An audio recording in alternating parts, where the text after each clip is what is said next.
My name is Agatha, and I have always been a responsible person. I grew up in a modest suburban house with my younger sister Leah, who, despite living in the same conditions as me, seemed to exist in another world, a world where desires were fulfilled easily, where mistakes had no consequences, and any failures they turned into new opportunities, given by the caring hands of their parents. I realized early on that life wouldn't give me anything on a silver platter. It wouldn't give me the endless gifts and support my sister received, because if Leah needed something, she got it, and if I did, I had to earn it, and achieve it myself. While Leah was updating her wardrobe and getting the latest phone models, I was wearing clothes that my cousins had given me and working part-time after school to buy myself something new. I remember when we were teenagers, Leah crashed her father's car while riding bicycles with friends and didn't notice the car, but instead of punishing her, her parents paid for driving courses for her, and after a while they bought her a used car so that she would have more responsibility.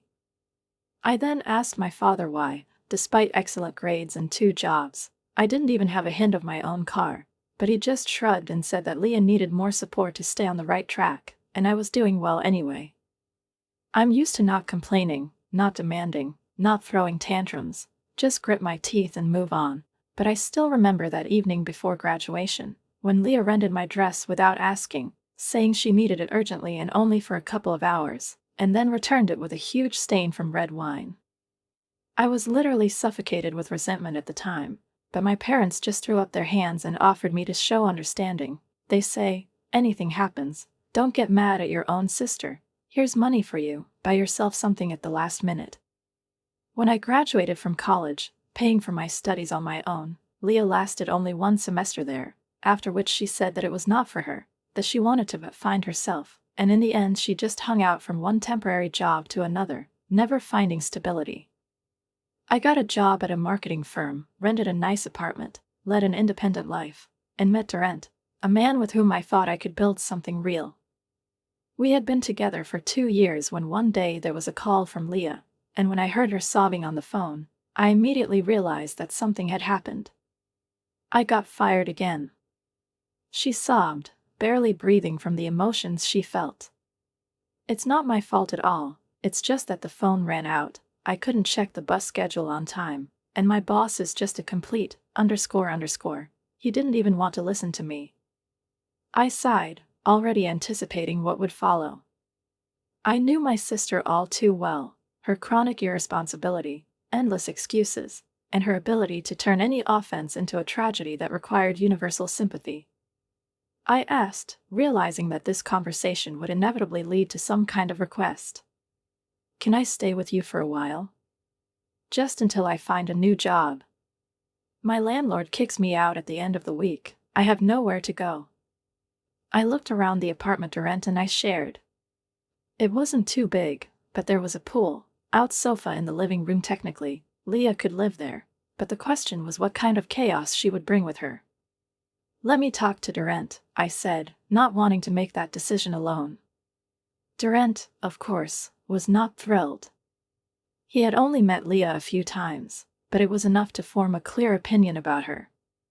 She's selfish, dramatic, and doesn't care about others at all, he said, locking his fingers together.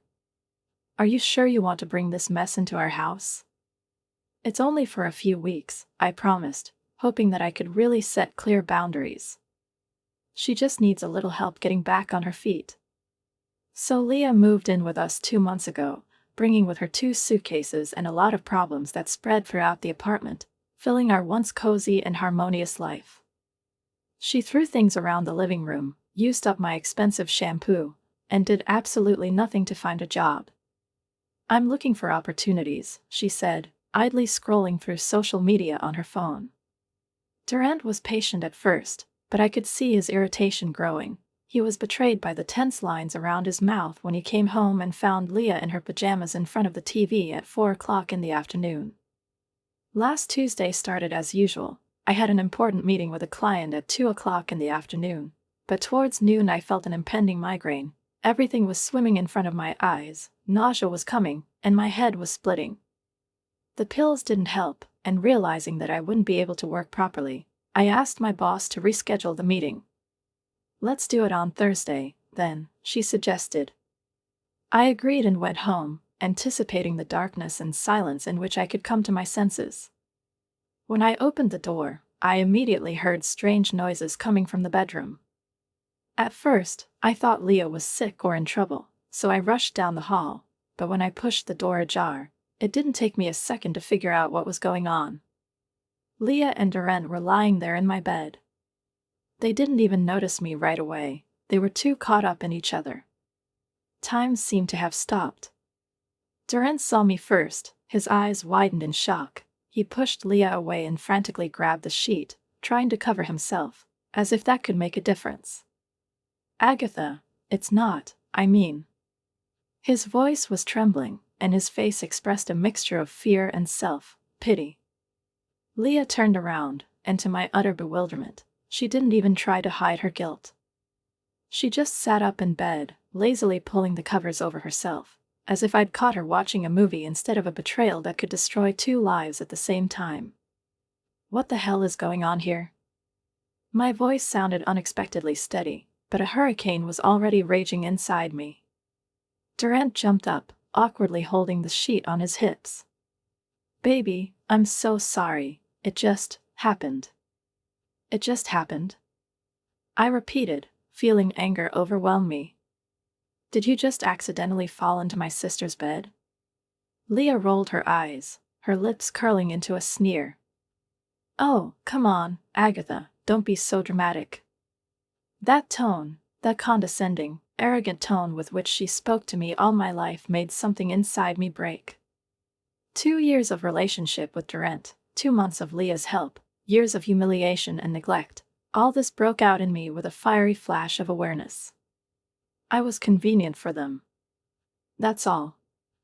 Get out, I said in a flat, cold voice. Both of you. Right now.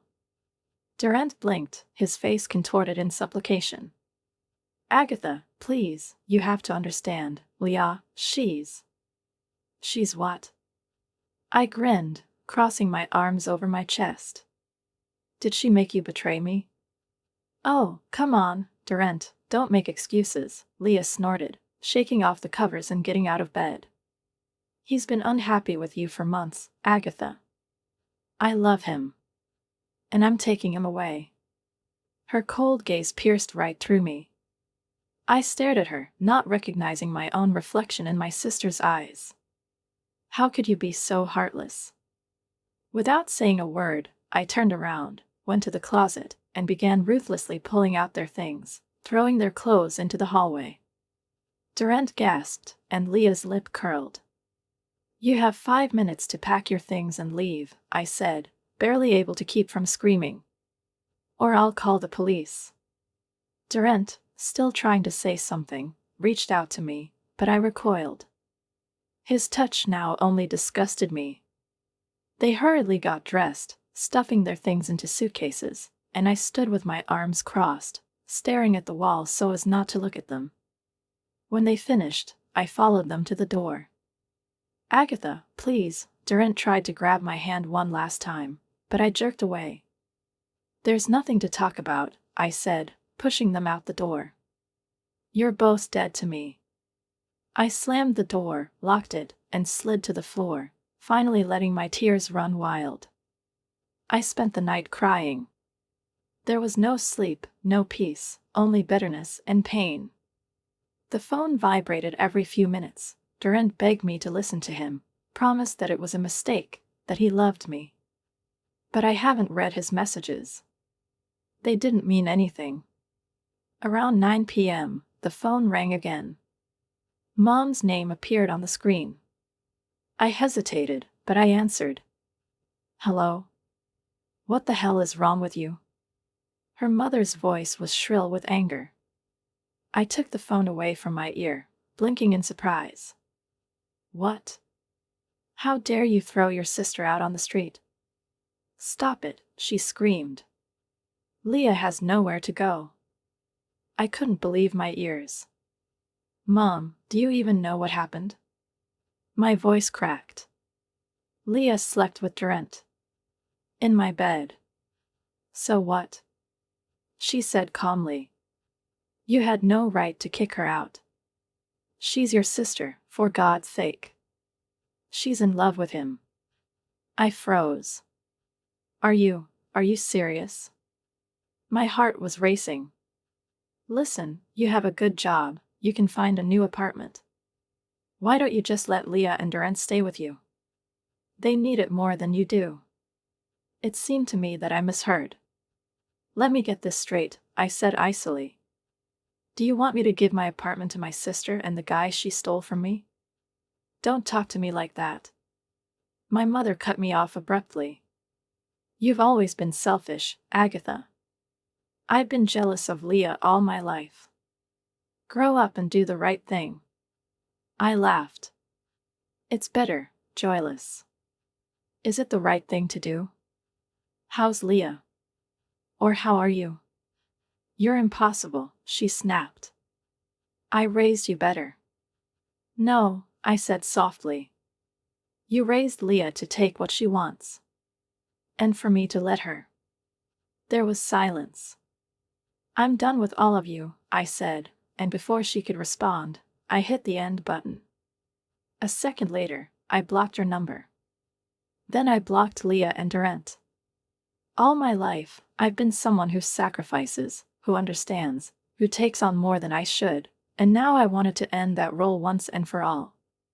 Over the next few days, I learned from my cousin Noemi that Leah and Durant had moved in with my parents.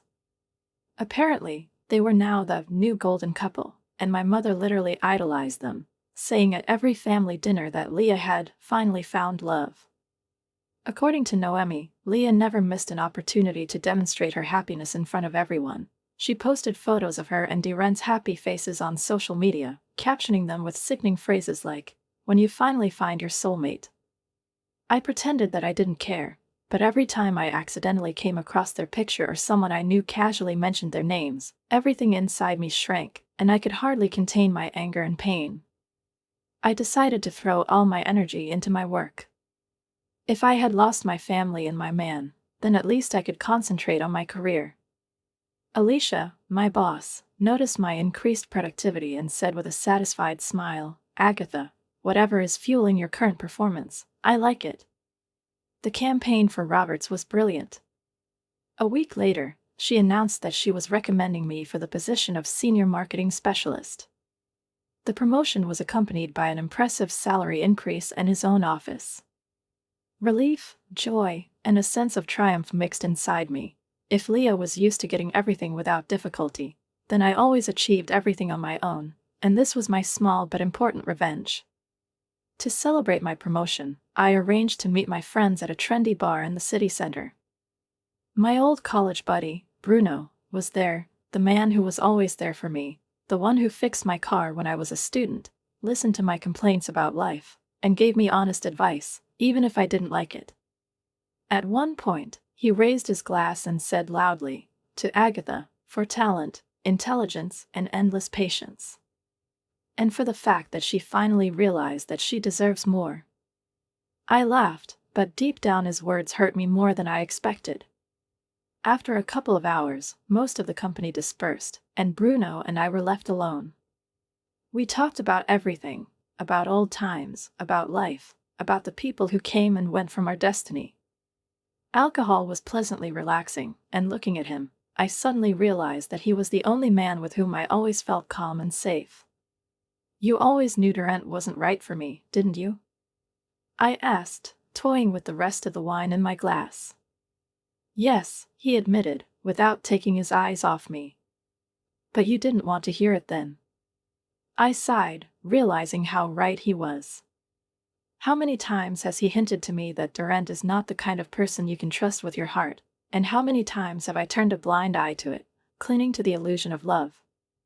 "You know," Bruno said after a moment's hesitation, "if you had looked at me the way you looked at him back at university, I probably would have had the courage to tell you." "Tell me what?" I raised my eyebrows in surprise. "That I've always wanted to be with you, not just as a friend," he smiled, but there was something more than just sympathy in his eyes. Something inside me turned upside down. I looked at him and realized that Bruno was the person I was always looking for, but for some reason I didn't notice. It was all so simple and so complicated at the same time. I don't remember which of us suggested going back to him, but I distinctly remember how my heart was pounding as we walked through the city at night, laughing and bumping into each other's shoulders, as if we were 20 again. I remember the moment when we entered his apartment, when the laughter turned into something deeper, when he gently ran his fingers over my cheek before kissing me. Timidly. Then more confidently. The next morning, I woke up in his bed, confused at first, and then realizing that everything had happened exactly as it was supposed to happen. I sat up, pulling the sheet over my chest. What have we done? Bruno, already dressed in a t-shirt and sweatpants, handed me a cup of coffee. We have nothing to regret, he said calmly. Unless you regret it. I took a sip, biding my time. I do not know, I confessed. You're my best friend, I don't want to ruin this. He sat on the edge of the bed, staring at me intently. Who says it'll ruin it? Maybe, on the contrary, it will make it better. I studied his face, kind blue eyes, a slight crease between his eyebrows, an expression of mild concern. It was Bruno, the man who held my hair when I felt sick after a bad party. Bruno, who raced through half the city if I needed help. Bruno, who knew all my weaknesses and continued to love me without demanding anything in return. Are you saying you want to date me? I asked cautiously, trying to control my emotions. I'm saying that I've wanted to date you since sophomore year, but the timing wasn't right, he smiled, but there was a slight nervousness in his voice. I remembered Duran's betrayal, remembered how he didn't even try to fight for our relationship. But this was different. It wasn't a retaliatory strike, not revenge, not a desire to prove something to myself. It was Bruno. Can we try? I suggested carefully but firmly. He nodded, his smile widening. Only if you're ready. I think that I'm ready. As it turned out, he couldn't do it slowly. A few weeks later, we were officially a couple. His parents were thrilled. Finally, his mother exclaimed when he told them, and then hugged me tightly. We'd been waiting for years for him to get smarter and see what's right in front of him. His father slapped me on the shoulder and, smiling, said, You're already a family, Agatha. It's official now. It seemed almost surreal to have parents who not only supported me, but also sincerely rejoiced at my happiness, treated me as if I mattered. Bruno's family has always welcomed me warmly, but now this acceptance has found a new depth. Meanwhile, Leah continued to post cute photos with Durant on social media. I caught a glimpse of them when I checked Instagram from time to time. At first, they seemed like the perfect couple, wide smiles, traveling, romantic dinners, but as time went on, the artificiality in these pictures became more noticeable. At first, I felt like every shot they shared was a knife in my stomach, but as the weeks went by, my relationship with Bruno grew stronger, and the pain of betrayal dulled, until one moment it disappeared altogether. 6 months later, Bruno took me to the Sunset Lighthouse, got down on one knee, and asked me to marry him. I didn't think for a second, the answer was obvious, yes. We planned to get engaged 3 months later at Bellini, a fine Italian restaurant in the city center. I sent out invitations to all my close friends, Bruno's family, and several distant relatives on my father's side, who have always treated me well. But I deliberately didn't invite my parents and, of course, Leah. Some wounds are too deep to heal for the sake of appearances. Bruno's mother, Janet, took over part of the organization, keeping an eye on every detail, from the dim lighting in the hall to the perfect combination of colors that matched the shade of my wedding ring. For the first time in my life, I felt truly important, truly celebrated. The next morning, still under the impression of last night, I heard the phone ring. When I saw my mother's name on the screen, I almost refused to answer. I had recently unblocked her number, but talking to her seemed like something unnecessary and doomed to unpleasant emotions. However, something inside me trembled, and I pressed the answer button. What do you want, Mom? I asked in a flat but cold voice.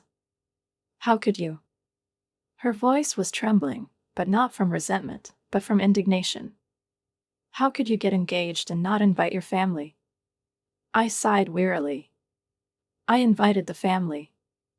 I wanted people there who really cared about me. We are your parents, Agatha. Leah is your sister. It doesn't matter what happened between the two of you. I gritted my teeth. You mean it doesn't matter that she slept with my boyfriend and you told me to just give them my apartment? Is it that it doesn't matter? Family is forever, Agatha. They don't turn away from their family. I smiled bitterly. It's funny to hear you say that, Mom. After all, that's exactly what you and Dad did. You chose Leah. You have made your choice. She was silent for a moment, and then changed tactics. Your father was offended that you didn't invite him to walk you down the aisle. It wasn't a wedding, it was an engagement party. And considering that you both immediately sided with Leah and Durant, why would I want to see you there? She snorted, as if I'd said something absurd. You're being childish and cruel. Goodbye, Mom, I said calmly and disconnected the call. Then I blocked her number again. After the engagement, time flew by in a whirlwind of wedding preparations. Janet proved to be a real godsend, helping with everything from choosing the perfect place for the ceremony to tasting cakes. His younger sister, Maya, became my unofficial wedding coordinator, creating detailed tables, schedules, and to-do lists. One day, while comparing fabric samples for a wedding dress, I looked at her and suddenly realized. You're the sister I was supposed to have. Maya squeezed my hand and smiled warmly. It worked perfectly because you're the sister I've always wanted. Late in the evening, when Bruno and I were discussing possible honeymoon options, my phone rang again. I didn't recognize the number, but I answered anyway. Agatha, the voice was strained, almost pinched. I recognized him right away. Mom? You need to come home. It's a matter of life and death. My stomach clenched with apprehension. What happened? Is Dad sick? She sighed into the phone. Just come. As soon as possible. I hung up the phone, feeling my heart pounding in my throat, and my thoughts racing from one scary assumption to another. Cancer? A heart attack? An accident? My mother's voice sounded strange, strained, trembling, unlike the usual theatrical accusations to which I had long been accustomed. I have to go to my parents, I told Bruno, putting down my phone. He frowned, putting down the notebook with our wedding plans. Do you want me to come with you? I shook my head. No, I'll be fine. I'll call you if anything happens. He didn't look pleased with this answer, but he didn't argue. It took no more than half an hour to get to my childhood home, but with every mile I traveled, my anxiety grew. What if the father is on the verge of death? What if Mom is seriously ill? Despite all our estrangement, I wasn't sure I was ready to lose either of them. When I drove up to the house and stopped the car, I was greeted by absolute silence. There were lights on in the windows, but there were no signs of panic or ambulances. I took a deep breath, trying to stop my fingers from shaking, and pressed the bell. The door swung open almost instantly. Mom was standing in the doorway with her arms crossed over her chest, and I immediately realized that no disaster had happened. No illness, no tragedy, nothing but another emotional manipulation. What happened? Who's hurt? I asked sharply, not trying to hide my annoyance. Come in, she said dryly, turned around and headed for the living room.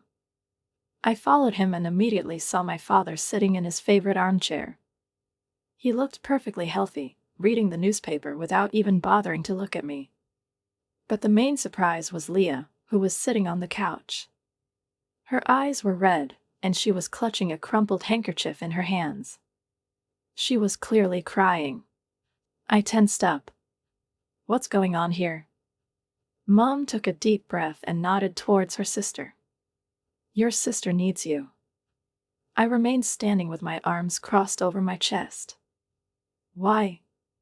Leah dramatically sniffed and looked up at me plaintively. Durant left me. I expected something more. Something that would explain the urgency of this visit. But it seems that this was the main disaster. Did you invite me here because Leah has relationship problems? My voice cracked into sarcasm, but I wasn't trying to hold it back anymore. It's not just a problem, Mom frowned, looking at me as if I didn't understand anything at all. There's something else. She's pregnant. I looked at Leah, then at my mother, then back at Leah. And? Durant left her, Mom said, as if that was enough for me to immediately rush to comfort the traitor. I shrugged my shoulders. And? My father folded the newspaper, looking at me for the first time. Agatha, he said reproachfully. This is serious. I'm not saying I'm not serious, I retorted. It's just that what does this have to do with me? Mom and Dad exchanged glances, then Mom spoke. Partly, it's your fault. I blinked. What? You knew what kind of person he was, she continued. You should have warned her. I stared at her in complete confusion. Then she snorted, and then she couldn't stand it and burst out laughing. Let's get this straight, I said when I could speak again. Leah sleeps with my boyfriend, steals him away from me, moves in with him, gets pregnant, and then he leaves her, and it's my fault. Because I didn't warn her that he might not be the most reliable man? Oh, I'm not twisting anything, I said coldly. Your sister needs help, my father interjected, as if his voice was meant to give his mother's words weight. Now is not the time to hold grudges. I looked at Leah. She was sitting with her hands clasped in her lap, with an expression I'd seen her with 1,000 times. Pathetic, helpless, and confident that she could get away with anything. What kind of help do you expect from me? I asked. Financially, for starters, Mom replied. Leah can't work in this condition. She needs money for doctors, for a baby. No, I said flatly. What? No. I won't give her any money. Agatha. The mother exclaimed, her face flushed with indignation. How can you be so heartless? This is your nephew or niece, we're talking about the baby's future. I looked at Leah. It's Leah's baby. And Leah is the woman who betrayed me in the most despicable way. You both defended her and justified her. So why should I help her now? Because she's family. Mother screamed. I shook my head. That excuse doesn't work on me anymore. I turned around and headed for the exit. I'm sorry you have this situation, Leah, but it's not my problem. I closed the door behind me, leaving behind my mother's screams, my father's reproaches, and my sister's sobs. For the first time in my life, I stood up to them, not backing down, not seeking compromises, not trying to stifle the voice of conscience that told me that I was doing the right thing. This moment, though tinged with anger and disappointment, brought me a strange sense of relief, as if I had finally shaken off the shackles that had held me down for many years. For the next week, I immersed myself in wedding preparations, throwing myself into the chores, distracting myself from thoughts of my family, who seemed unable to leave me alone. Janet and Maya helped me finish my work on the flower arrangements and finally decide on the menu, while Bruno took over the organization of music and photography. We wanted this day to be perfect, and I tried to focus on the joyful moments without letting the shadow of the past cloud my future. But then, on a quiet Saturday morning, when Bruno and I were enjoying coffee, sitting in the cozy kitchen and discussing the details of the honeymoon, my phone made a short notification sound. I looked at the screen and immediately felt everything go cold inside. An email from my mother. Oh, no, I gasped, opening the message. What happened? Bruno asked worriedly, setting down his cup. I silently handed him the phone. He took it, scanned the screen quickly, and frowned. The message was brief, but it was accompanied by a PDF file with the title, Child Expenses. I opened the document, and in front of my eyes appeared a carefully organized enumeration of the costs that my parents believed I had to fork out for. That's crazy, Bruno muttered, running his fingers over the list. I stared at the numbers, feeling rage building up inside. Vitamins for pregnant women, $150 per month. Childbirth courses, $300. Maternity clothes, $800. Doctor's visits, $200 per visit. Delivery to the hospital is $10,000. Baby cot, $500. The stroller is $350. Car seat, $200. Diapers, $100 per month. Formula milk costs $150 per month. The list went on and on, totaling over $20,000. There was a short message at the bottom. As we discussed, Diren's rejection of Leah and your future niece, or nephew, is ultimately your responsibility. We expect you to cover these expenses. Please arrange the payment as soon as possible. Mom. I almost dropped my coffee mug. They can't be serious, I muttered, feeling a chill run down my spine. Bruno's jaw tightened, and his hands clenched into fists. This is beyond ridiculous, he said, barely hiding his anger. This is nonsense. I ran a hand over my face, trying to collect my thoughts. What should I do? Ignore them, Bruno said firmly. Block them again and forget about it. I've been thinking about it. Honestly. But something about this last, monstrously brazen demand demanded an answer. I'm tired of their manipulations. I'm tired of them thinking I owe them something. I typed in the answer, my fingers trembling with emotion. Mom, I will not pay any expenses related to Leah's pregnancy or child care. Her situation is a direct result of her own choices, specifically her decision to betray me by sleeping with my boyfriend. Neither my fiancé nor I will provide her with financial support or any other form of assistance. Please do not contact me again about this issue or any other issue. I don't want to have any more relationships with you, Dad, or Leah. Agatha. I clicked send, then blocked their email addresses and any other communication methods. That's it, I breathed, feeling both relieved and sad. But the silence didn't last long. 30 minutes later, my phone started ringing. First the mother. Then the father. Then Leah. I ignored them all, but they wouldn't give up. When they couldn't reach me, they started calling my friends and distant relatives. Cousin Noemi called me in complete confusion. Your mom tells everyone that you refuse to help your pregnant sister out of jealousy. What's going on anyway? Similar calls were received from other relatives, even from old school friends. My parents launched a whole campaign of slander, exposing me as heartless and cruel, spreading lies in which I looked selfish, turning away from the unfortunate Leah in her hour of need. I'm so tired of this, I breathed, dropping the phone on the table after the 5th ring. They're distorting everything, Bruno said calmly. So tell me your version. Show me the receipts. I thought about it. You're right. I opened social media and wrote a long message detailing the entire situation, from Leah's betrayal and her parents' defense of her actions to their current demands that I pay for her pregnancy. As proof, I have attached screenshots of the expense list so that no one can say that I made it up. The response was overwhelming. My friends and distant relatives were shocked by my parents' behavior.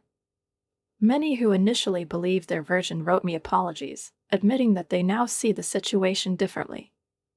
Even my Aunt Susan sent her mother an angry message, which she later forwarded to me.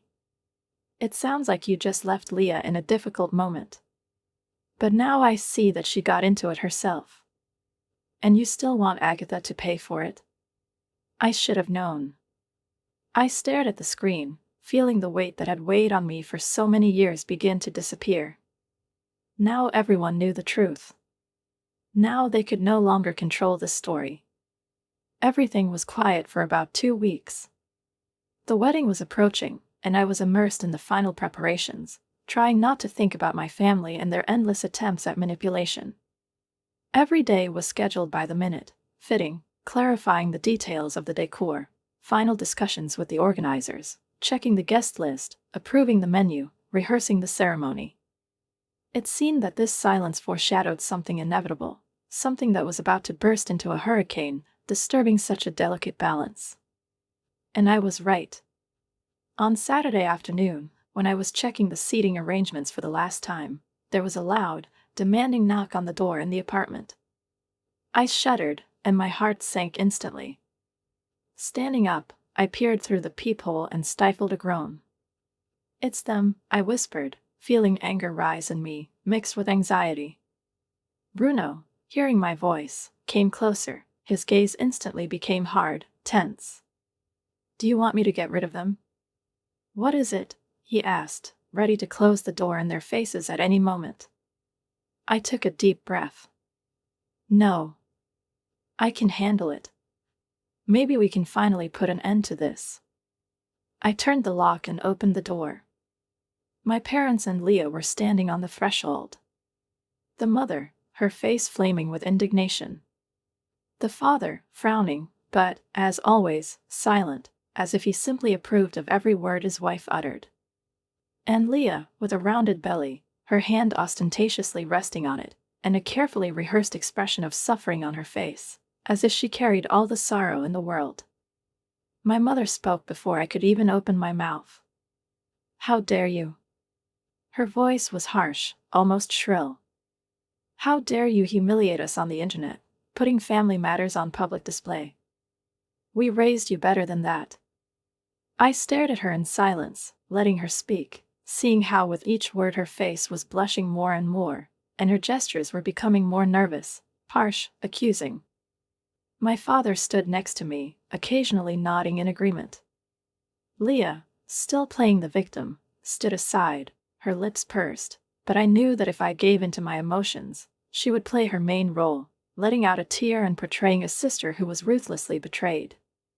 When my mother finally fell silent, gasping for air, I kept calm and asked, "Are you finished?"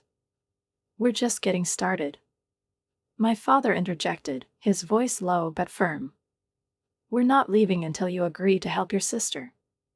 I laughed softly, coldly, detached. "That's not going to happen. You're selfish and ungrateful." Mother screamed, starting a new tirade, but then Bruno took a step forward. His voice was steady, firm, but there was so much steel in it that my parents finally stopped talking. "You've said enough," he said calmly. "And I won't let you bully her anymore." "Mock me?" My father chuckled, as if this was something unthinkable. "We're her parents. Parents who always preferred one child and demanded that the other sacrifice everything." Bruno crossed his arms over his chest. "Parents who defended their daughter's betrayal, and now want to make Agatha financially responsible for it. This is not parenting. This is violence." His mother gasped dramatically, pressing her hand to her chest as if he had just stabbed her in the heart. "How dare you?" Bruno did not flinch. "It's time for you to leave." "We're not leaving." My father flared up. "If you don't, I'll call security." The father was challenged. Bruno calmly took out his phone and started dialing a number. "Try it with me." There was a tense silence. Finally, my mother turned around, giving me one last withering look. "It's not over yet, Agatha," she hissed. "You'll regret turning your back on your family." And they left. I closed the door, feeling mentally tired and relieved at the same time. But it didn't end there. A few hours later, my relatives started calling me. They reported that my parents still scold me, telling everyone that I refused to help Leah. Later, a photo was sent to me. My mother and Leah were standing outside the church with a handwritten poster that read, "Agatha Colorito abandoned her pregnant sister." I looked at this image and did not know whether to laugh or sigh in disappointment. "They're incredible," I shook my head. But you won't take care of it anymore, Bruno said. And he was right. Our wedding took place 3 months later. Despite the drama created by my family, it was a perfect day. We held a ceremony and reception by the lake, surrounded by those who genuinely cared about us. Bruno hired security guards, in case his foresight proved necessary. And he was right. My parents and a very pregnant Leah actually tried to disrupt the ceremony by waving a placard at the entrance. The guards calmly but firmly pushed them away. Your family is here, Maya told me, pointing at the guests. I looked around.